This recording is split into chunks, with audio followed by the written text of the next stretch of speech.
जी welcome back views. मुझे कहते हैं राना शहज़ाद और आज हमारे साथ हैं मिर्ज़ा उस्मान बेग, जिनसे हम उनके काम के हवाले से, उनके यूनिक काम के हवाले से बातें कर रहे हैं। जी उस्मान, एक ये बात भी बताइएगा कि जैसे अभी मैंने बात की कि कब्रस्तानों के मुतल्लिक बहुत सी बातें मशहूर हैं कि यहाँ लोग काला जादू भी होता है, लोग जानवर काट के भी फेंक जाते हैं, चिल्ले भी काटे जाते हैं, क्योंकि आपका बहुत ज़्यादा आना जाना है। कभी ऐसा इत्तेफाक हुआ?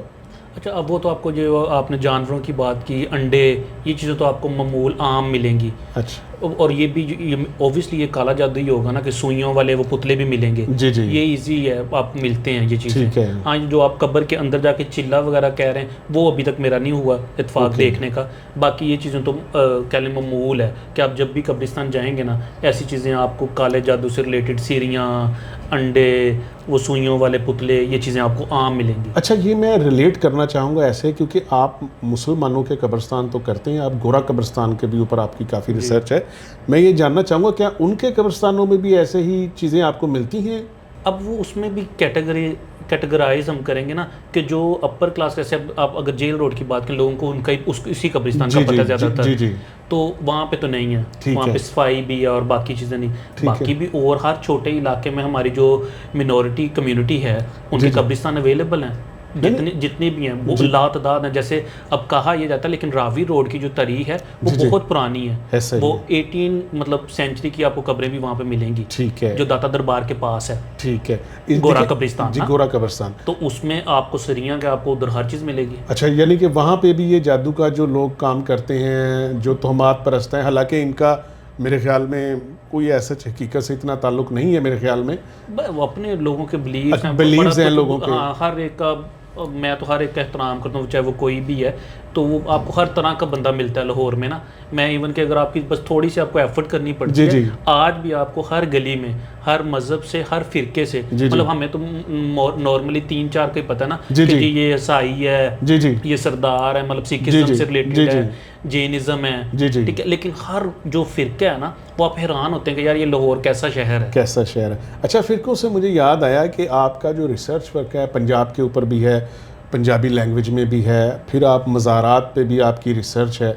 उस हवाले से आप क्या कहेंगे कि ये जो मज़ारात से मुलाका कब्रस्तान हैं, यहाँ पे ये भी मशहूर है कि जब कोई उर्स होता है तो वहाँ पे यानी कि कुछ ऐसी एक्टिविटी भी होती हैं कि जो नहीं होनी चाहिए, इसके बारे में आप क्या कहेंगे? अच्छा, वो देखिए जितने भी आपके दरबार है ना, वो महकमा औकाफ के अंडर आते हैं। ठीक है, ज़्यादातर ऐसा ही जो अगर किसी का प्राइवेट है उसका तो नहीं कहते। जो गवर्नमेंट, जितने भी आप बड़े बाबा बुल्ले शाह का नाम ले लें, हज़रत दाता गंज बख्श का ले लें, फिर माधु लाल सन, हमारे लाहौर का बहुत बड़ा मेला चरागा था। जी जी, ठीक है ना। तो जिन एक्टिविटीज़ का आप बात करें तो ओबियसली फिर वो गवर्नमेंट को पता है, जो इदारे हैं उनको पता है अगर कोई एक्टिविटीज़ कोई भी जो हो रही हैं और वो होती भी हैं। ओके, ठीक है। जो अब मुझे नहीं पता आप किस तरफ कह रहे हैं, लेकिन मोस्टली होती हैं एक्टिविटीज़ ना, और वो कई ज़्यादा हैं, 1-2 भी नहीं, कई। आप उसको किसी तरफ भी लेके जा सकते हैं, लातादाद हैं। लातादाद। इन कब्रस्तानों में कब्ज़ा ग्रुप भी एक्टिव होते हैं आपके ख्याल में? कुछ ग्रुप्स होते हैं जो जिन्होंने कब्ज़ा किया होता है दरबारों पे कि कब्रों पे, कब्रस्तानों पे, या कुछ ऐसी जगह हैं कि जहाँ पे वो किसी और को आने नहीं देते? लातदाद हैं, लेट आवर्स में हैं, बिल्कुल हैं। आपको देखें ना, आपका जो ओबाश नौजवान है वो वहाँ पे अपना जो भी वो नशा पानी या अपना ताश खेलते हैं बैठ के, तो आपको कई एग्जांपल्स मिलती हैं। ठीक है, लाहौर में ऐसी। अच्छा उस्मान भाई, एक बात बताएं। जी जी, कभी आपने कोई ऐसी कब्र पे गए हो जिसको पहली नज़र में देख के आपका दिल बिल्कुल बुझ गया हो, मायूस हो गया हो, आप बिल्कुल टूट गए हो कि, और ज़िंदगी के बारे में आपके तासुरात चेंज हो गए हो? हुआ कभी ऐसा? अब तो मैं नॉर्मली, क्योंकि मेरा एक कह लें सब्जेक्ट बन गया हुआ है, जी जी, तो उस तरह स्टार्टिंग में होता था। लातदाद हैं, कितने बड़े लोग हैं। जब इंसान जब पैदा होता है या जब उसके ऊपर अरूज होता है, जी जी, कोई भी है वो किसी फील्ड, वो हम लोग भूल जाते हैं। पता हर एक को है, लेकिन वो बहुत ही लिमिटेड टाइम है। ठीक है, शायद हम सोच भी नहीं सकते इतना लिमिटेड टाइम है जब अरूज है। अगर आप लाहौर की देखें ना, मुझे क्योंकि सिर्फ मेरा काम कब्रिस्तान है, लेकिन जब मैं रिसर्च करता हूँ मुझे उस गली में भी जाना पड़ता है जहाँ पे वो उस मस्जिद में नमाज़ पढ़ते रहे हैं। जी जी, उनकी फैमिली से भी मिलना पड़ता है, उनके दोस्तों से भी मिलना पड़ता है। आप अपने लाहौर के आप देखें जो ओल्ड हाउसेज हैं वो भरे पड़े हैं। ऐसा ही। तो अब लातदाद जब इंसान जिंदा होता है उसे लगता है उसने मरना ही नहीं, लेकिन कब्र पे बाद में कोई भी नहीं आता। ऐसे ही ना, अभी देखें लाहौर में जैसे बहुत मशहूर लोग हर फील्ड से रिलेटेड है कि जब वो जिंदा थे तो मेरे ख्याल में उनके घर के बाहर या उनसे मिलने के लिए लोग तरसते थे। तो अब वो इस दुनिया से चले गए हैं, तो मेरे ख्याल में उनकी कब्र पे लोग साल नहीं जाते, बल्कि मे भी उनकी फैमिली वाले भी शायद नहीं विजिट करते। बिल्कुल ऐसे इधर से एक मेरे पॉजिटिव भी आती, ऐसी कई पॉजिटिव एग्जांपल्स भी हमारे पास। जैसे हमारे बहुत बड़े शायर थे सागर सिद्दीकी जी जी, हमने उनको उनकी ज़िंदगी में ऑन नहीं किया ऐसे ही, लेकिन उनकी वफ़ात के बाद बाकायदा वहाँ पे मेला लगता रहा। वो कौन करते थे? वो मुख्तलिफ लोग, बाबा यूनुस अदीब बहुत बड़े राइटर थे, यूनुस अदीब जी जी, जब तक वो हयात रहे हैं वो बाकायदा तौर पे मेला करते रहे, उनके करीबी साथी।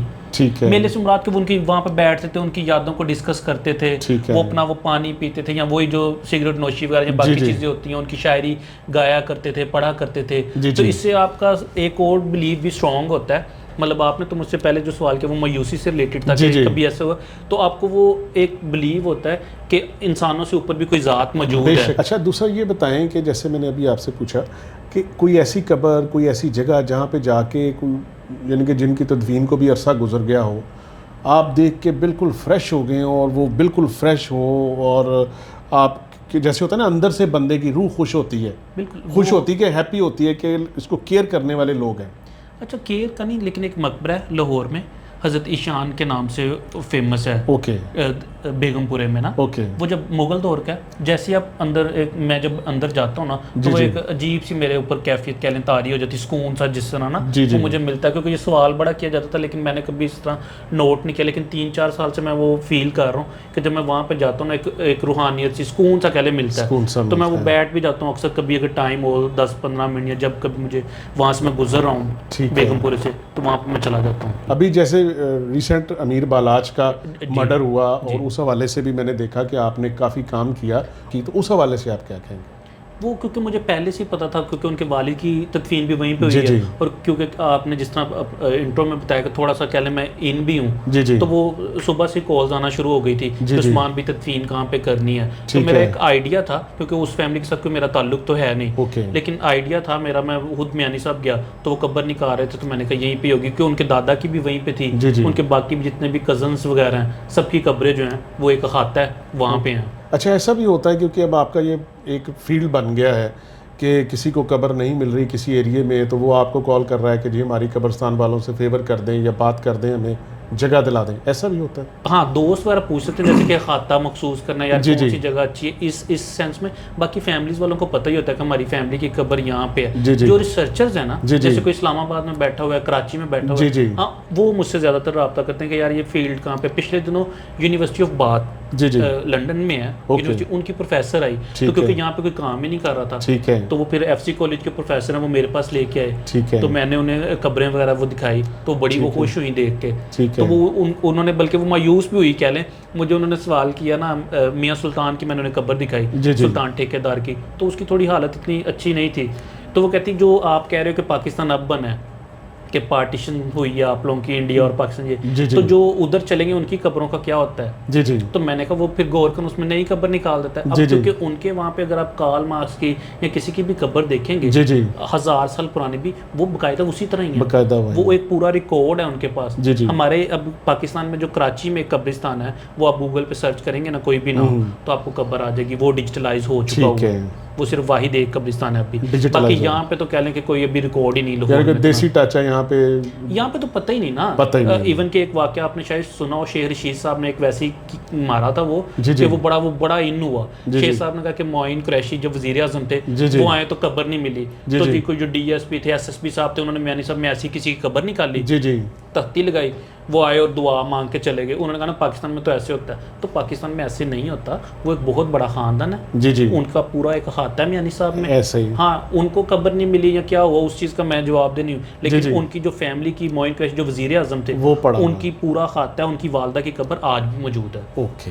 जी, हमारी बातें जारी हैं मिर्ज़ा उस्मान बेग से, नॉलेजेबल बातें हैं, बहुत सारी चीज़ें ऐसी हैं कि जो आप लोगों के लिए नई होंगी, गौर से सुनिएगा और अपनी सजेशंस भी दिएगा। यहाँ पे हम एक ब्रेक लेंगे और ब्रेक के बाद आके उस्मान भाई से और बातें करेंगे।